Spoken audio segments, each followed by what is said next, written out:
What's going on, everybody? Welcome back to the channel. So today I will be continuing in my top 5 players in the upcoming 2022 NFL Draft Series that I've been doing.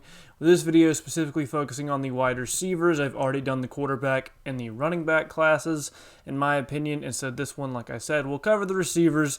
This may be the deepest position group in this entire draft class, in my opinion. It is absolutely insane, just the incredible depth and talent at this position this year. So even if I didn't include somebody on the list that you might think should be, that doesn't mean that I don't think they're good or deserving of a high spot. But this list was just ridiculously competitive and hard to, break down into the final top 5. So let's go ahead and get into it. At number 5, I have David Bell, and Bell is an intriguing player to me because he isn't especially flashy, but his production is undeniable.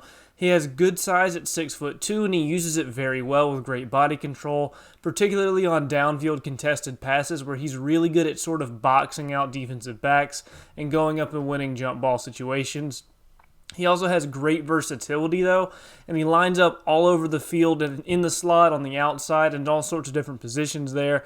And he has great physicality at the catch point and off the line when it comes to getting off of press coverage, which is something that is somewhat rare to see for a college wide receiver heading into the NFL. They tend to struggle with getting off of press man coverage initially, and he is already very good at that. He's also great at finding the soft spots in zone coverage and is really good at working over the middle. Makes him a very quarterback-friendly target for the, as a receiver because, like I said, he lines up in the slot, he lines up on the outside. He is very physical at the catch point. He is not afraid to go over the middle, and he is really good at finding holes in zones. His size and strength make him pretty good at gaining yards after catch as well. It's not what his game is built around, but he's not bad at that by any means. And his hands are really, really good. They're very good hands. He's super consistent, very reliable on the outside as a wide receiver, and he has enough speed to be a deep threat, although that also isn't really the focus of his game. He's more of an intermediate route running receiver, very consistent, very good hands, more of a possession type of guy. The downsides of his game is that he does tend to be too physical down the field sometimes, which could lead to some OPIs. His route running is inconsistent and needs work at the next level. It's not particularly bad by any means, but it's just something that he definitely needs to polish up on. He doesn't do anything incredibly special. He's not the best at any in particular thing in the class. He's just an overall well-rounded, solid wide receiver who has a way of getting open and racking up crazy production. And because of that crazy production, I think Bell is outstanding value in round 2. He could even slide in the first round as well. He's sort of a hard guy to nail down because he doesn't have any one dominant trait, but he's a very well-rounded, very good receiving option. Brings me to number 4, and at number 4 I have George Pickens, and Pickens is my favorite receiver in this class, to be honest. And he's one of, if not the very most talented wide receiver in the class. And if not for injury, I think he would be a first-round lock and a potential even top 15 overall pick. That's just how good his upside is. At 6'4", around the 200 to 215 pound mark, Pickens has prototypical size on the perimeter, and he has legit speed to match with it. I'm not sure exactly what he would run in the 40 if healthy, but I'd wager somewhere around a 4.4 to 4.5, which at his size is plenty fast enough.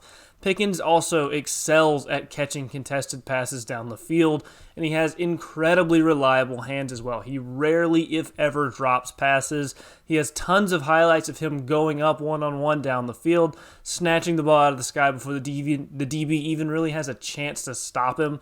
And his blocking is another part of his game that really stands out, as he has numerous clips of him just absolutely destroying defensive backs off the line with legit pancakes in the secondary.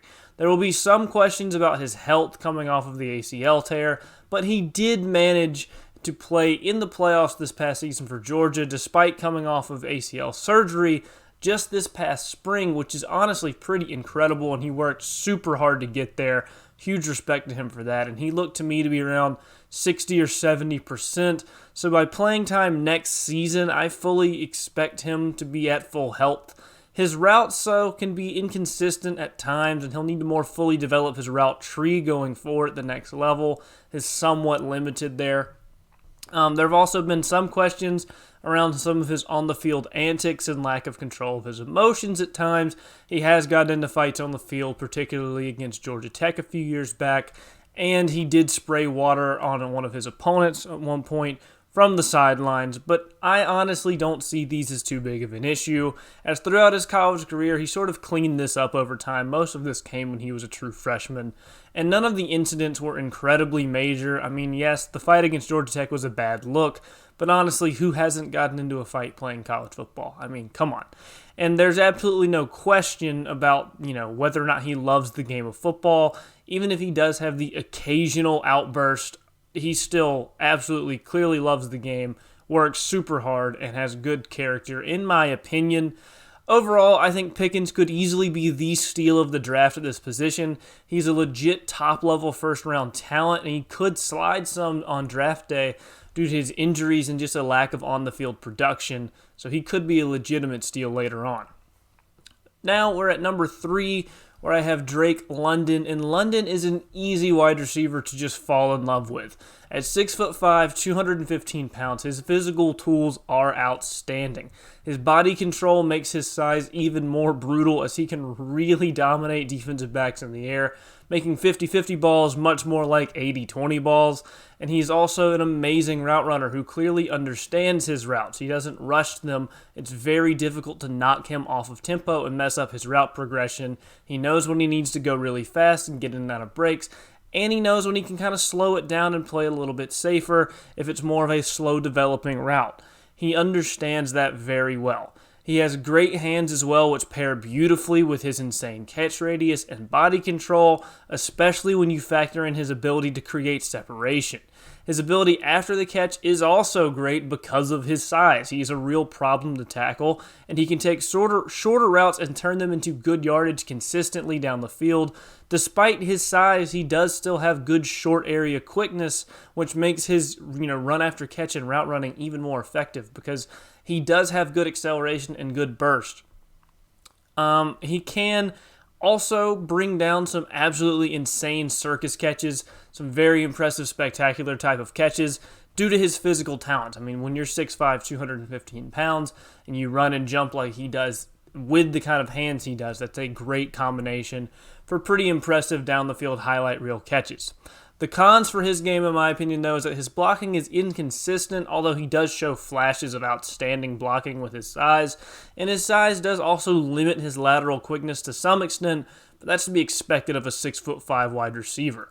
Overall, you could argue that London is the top wide receiver in the class, and he is, in my opinion, a legitimate first-round talent, and I think he's going to be very, very good wherever he ends up in the league. That brings me to number 2, and then I have Garrett Wilson. Wilson was my top wide receiver in the draft during the preseason of this past year heading into the season, which speaks to just how good and talented he really is as a wide receiver. He has good size as well as incredible fluidity, which allows him to generate pretty absurd separation at times. He also consistently wins at the catch point and is a problem for DBs on 50-50 balls. He has outstanding top-end speed and lateral quickness as well, so he can really kill defenses with his run after catch things. He has the ability to stretch the defense down the field with deep routes where he can make spectacular catches, but he can also take underneath throws and explode those into huge gains downfield as well. He has insane body control, and he can make some really absurd looking plays because of that, which pairs very well with his other physical tools. The biggest cons for his game, in my opinion, are his inconsistency while running routes. Sometimes he looks elite while route running, and other times he struggles and looks a little bit lost. The big one for me, though, is he does sort of have an inability to get off of press coverage, which is pretty common to see coming out of college for a lot of receivers, but he struggles more than most would with physical defenders and can occasionally get bullied off the line and throughout his route progressions. Overall, though, Wilson is still an elite wide receiver. He has elite-level top-end talent and speed. In particular, his lateral quickness is outstanding. Great hands, and he has the potential to be a legitimate, star wide receiver in the NFL. He should be a lock for the first round, in my opinion. And then at number 1, I have Treylon Burks. Now, Burks, like I said, he's my #1 receiver in this draft, but it's by a very close margin. He has outstanding size and strength on the perimeter at 6'3" and nearly 230 pounds. That is massive for a wide receiver out there, which allows him to really dominate smaller defensive backs on contested catches down the field and on run after the catch situations. He's a very tough guy for DBs to bring down after he catches the ball, and that combined with his ability, his running ability, really allows him to pick up a lot of yards after the catch. His physicality at the catch point is outstanding. I think it's the best in this draft class. That's why he's so good at winning those contested catches, those 50-50 battles. He's also an outstanding natural catcher of the football. He rarely, if ever, drops passes. He has great versatility. He's lined up all across the formation for Arkansas in multiple different spots. And while not the very most explosive athlete in the world, he has plenty of speed to stretch the defense as well and is incredibly smooth out of his breaks when running routes. It allows him to generate really, really good separation. He also has the ability to take handoffs and be used in the run game to some extent as well, which just speaks to his versatility as a football player. I'm not saying that that's how they should use him at the next level, but he has that capability because of his heavier set frame. He can run through contact very well. Now, the downsides of his game is that he just isn't quite the greatest athlete in the world, but he's still plenty athletic enough considering his size to be a legit problem at the next level. He needs to continue to improve his blocking in the NFL, but considering his frame and his natural physicality, that really shouldn't be too much of an issue for him. It seems like more of just a technique thing and a little bit of coaching, and he should be fine. He also will want to widen out his route tree at the next level, but that's sort of to be expected out of most of these college wide receivers. And overall, I narrowly have Burks as my top wide receiver, mainly just due to how incredibly consistent he is and his absurd production in college as well. Add all of that onto his physical traits, and you have somebody who could be special at the next level. Anyway, that'll wrap up this video. Let me know down below what you guys think about this year's wide receiver class, how you would rank them, and who is your favorite prospect at this position in the class. Also, go ahead and subscribe to the channel for more college football content in the video, and leave a like on the video as well if you've made it this far, because it really helps out a lot. Thank you all so much for watching, and I'll see you guys next time.